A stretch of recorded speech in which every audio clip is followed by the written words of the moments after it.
திருவண்ணாமலையில் வீற்றிருக்கும் அண்ணாமலையான் சிவபெருமானை போற்றி புகழும் இந்த அருமையான 18வது திருவெம்பாவை பாடல் எப்படி சூரியன் ஒளி வீச ஆரம்பித்ததும் நட்சத்திரங்களின் ஒளி மறைந்து போகிறதோ அதுபோல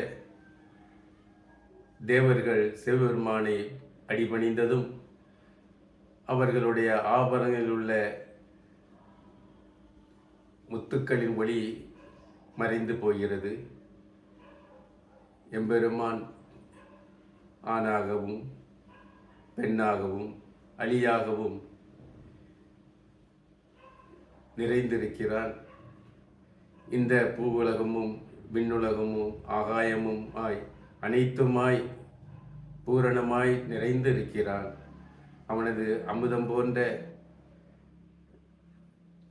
அருளை பெறுவதற்கு அவன் பொற்பாதங்களில் பணிந்து வணங்க நீராடி மகிழ்வோமாக என்பது போன்ற இந்த ஒரு அருமையான